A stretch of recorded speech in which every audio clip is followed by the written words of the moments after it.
I'm Nick. And we are NV Board Gaming, and today we're going to take a look at Maracaibo. This is a game designed by Alexander Pfister and published by Capstone Games. It's a 1 to 4 player game.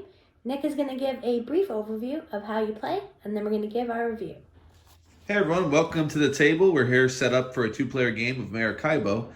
For this playthrough or this kind of overview, I'm not going to explain every rule. I'm just going to explain the basics of what you are doing in this game. So, like, what does a turn look like? All right. Well, on your turn, you're going to move your ship between 1 and 7 spaces, and you're going to stop at either a village or a city. The cities are these large circles, and the villages are these smaller ones. And you'll have an option here. You have a little cheat sheet that comes with the game.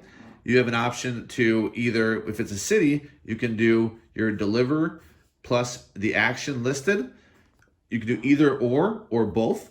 So in this case, you could deliver this corn here. If you stopped here at Santo Domingo, you can deliver the corn, and you can move your explorer 2 spaces, or up to 2 spaces. You could move only 1 if you would like. That is up to you, but up to 2 spaces. Your explorers are down here, so when you go to different areas, if you do an explorer action, you can go ahead and take either, in this case, if it was the black individual, the black explorer that moved, you would go ahead and move either to this 3 coins or this 2 victory points. You can move up to that far. It's more beneficial to move farther down because at the end you have more victory points and nicer stuff over the farther your explorer goes. But if you really need the coins, at the beginning of the game, coins are nice, so maybe you would stop there. But let's say we stop here. Black would then score their 2 victory points. When you, the first part, when you are delivering goods, we have cards that are multi-purpose. So we're going to have a hand of cards. 4 to start the game is what we're going to have in our hand. Let me get a few cards here. And here we go. I have 4 cards in my hand to show you as an example. I want to deliver corn. So I look at my cards. This card right here has corn on it. I don't have to pay anything. I'm just using it for that good. So I discard this card, and that pays for this corn. So how do we do that? We mark it from our player boards. I'm going to bring that into frame right now. We're going to take one of these brown tokens off. There's 2 brown tokens on each of these spots that have this yellow circle. So you can take one of them off from the spot that you would like and place it on there. So only one person can deliver. And by the way, this is the black players doing that. So they're going to move 1, 2, 3. Remember, they can move 1 to 7. And they're going to mark the corn as being delivered. The other person cannot deliver it because there's only 1 spot on a lot of these.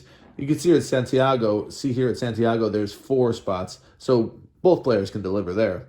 But here, that delivery is done. The green player could still go here and do this explorer action, but they could not deliver the corn because that has already been taken. So you're trying to get better actions, better abilities by clearing out those brown tokens off your own player board. And let me clear out all these so you can see what's going on here. We have combat here. To do combat, you're going to do, this is the symbol for it. That says you're going to do combat. You're going to then draw one of these cards, one of these tiles here, and see who you're helping with. You got France on top right there. Then you got Spain, and you got England. This is the points of how much combat you have if you were to pick one of these. Look at this focus. There we go. So if I pick France, I have 4 combat. If I picked Spain, I get to move up influence, the red influence, because it shows a symbol, and I get 2 combat. And I lose a coin if I pick England. Get in frame. There you go. I lose a coin if I pick England, but I get 6 combat. And your board here says what you spend combat on. 2 to 5. So this would be 2 combat. You get 1 influence for whoever you helped. 5, you get 2 influence for whoever you helped. 4, you're going to place one of your cubes out right here for whoever you helped.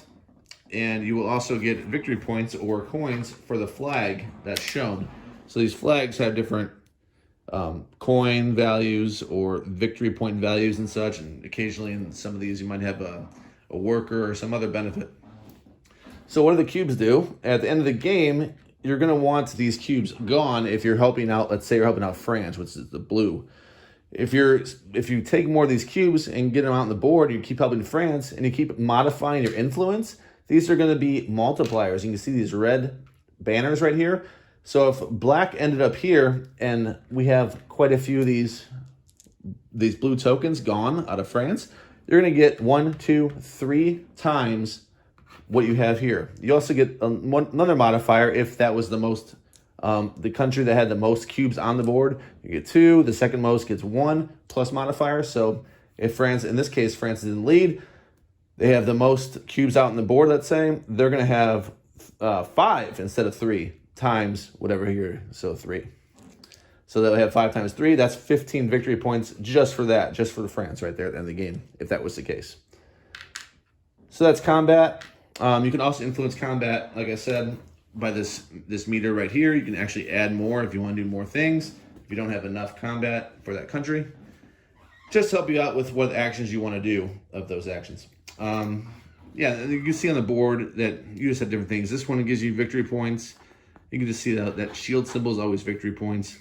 You have 6 cards instead of 4. These are just different things. These basic actions. Let's talk about actions a little bit more, because I went over the city when you do that, but I didn't go over the village. The villages have more basic actions. So depending on the number that you moved, and you can modify this, by the way, right here on your board, you can see there, it changes that, but we're going to stick with the basic. Between 1 and 3, you get 1 village action. 4 and 6, you get 2, and 7 or more. 7 is the cutoff, actually. So if you do 7, you get 3 village actions where you landed. Your village action can be to buy a card, which I'll go over in a second, to get a coin, or to discard your entire hand and get 2 coins. Alternatively, if you didn't want to do a village action, if there's a quest on the board, like right here, you can go ahead and do a quest. This one you can see you can spend that modifier for your combat. And then how many ever compasses you have, you get coins, and you get to put out 2 of those brown markers. You get to actually discard them. So that helps you clear out some of your board. Or you can use an assistant, which I'll explain also when I do the cards. So let's take a look at some cards here. Let me get a handful. So if you want to buy a card, it shows the cost at the top left. So let's say for this one, 7 coins, and I have to discard 1 of my workers. You start the game with 2. You can get more by different actions. Right here in Santiago, you can see you get 1. If you want to do this action, you're going to get an extra worker from the supply and be able to do 1 village action. So that's a way to get a worker. You can also get them down here even. You can see that you get 2 workers. Well, you start the game with 2. Anyway, so to spend this, you're going to spend 7 coins and a worker, and then this is going to go out into your display. And it will give you an ongoing ability that you get +1 on your explorer movements. You're also going to get income tracks, and you're going to see this throughout the game. There's an income track here for coins. We start at 8 every round, and where there's also a VP tracker right here that can be influenced by the same banner. So we do that toward the end. Here's the VP, like residuals, think of it. More if you have these little tokens, these synergy tokens, which look like this. If you have that symbol, you're going to get 2 more on your income track. If you have the medallion symbol, it would be 4 more. If you actually bought this card for $15, you would have 4 more on the VP track over here, and so forth. So they all just give you different abilities. That's how you pay for them. Remember, you don't have to pay for them if you do the goods. You're going to keep going around this board until you hit 20. In the case of, you're doing 4 rounds. In the case of the end of the first 3 rounds, you're going to go ahead and end your turn here, be able to do one of these 2 actions, your choice. Then when it's your turn again, you'll move here, which will signify the end of the round. You'll follow some actions right here just to get like the income and everything else. And then you'll both start back here in Havana and do it all over again for 4 rounds. Most victory points in this game is the winner. Hey, and welcome back for our review of Maracaibo. Another Alexander Pfister game. It's our 3rd one. We've done, first we did Blackout Hong Kong quite a while ago. Actually, one of our first. 3rd, I think it was the 3rd one we did. It's pretty close to one of our first ones we did. And then we did, more recently, we did Great Western Trail. And so we're fans. I mean, we both love those games. They're in the 8s for us. This one, no different. 8.7 for me. So that would actually give it, I believe, just a tick above Great Western Trail, which is awesome. So this game, I love the variability of it. The new quests that come out all the time, that's very cool. Once you get into the game, you start realizing different tactics that you really didn't even consider and before. things like on those quests, getting like the hand management of it, making sure you have those symbols ready to go when you're trying to plan out your turns. You get better at that as you play this game. And really, it just takes one play to get used to it. There's a lot of symbology, yes, but that one growing pain, if you're willing to go through that one game that's kind of a growing pain, it's really it's a cleaner game after that. It's just going to be, can you hang in there for that one game? Because it's a heavier game. I think it might be as heaviest. It's like a 4 on a 5 scale for heaviness on Board Game Geek. So that's pretty heavy. It's heavier than the other two that we mentioned, which might be why I give it a little bit of an edge. I do like heavier games. But lately I've been noticing I'm in a mood for some lighter games just to wind out some nights. I think work's been harder on me, and I've been thinking about more chillaxing games, but I still have a very soft spot for a heavy game. When I have a lot of time, I was like, let's play a heavy game. I want to think. So big vote of confidence on this one to pick this one up.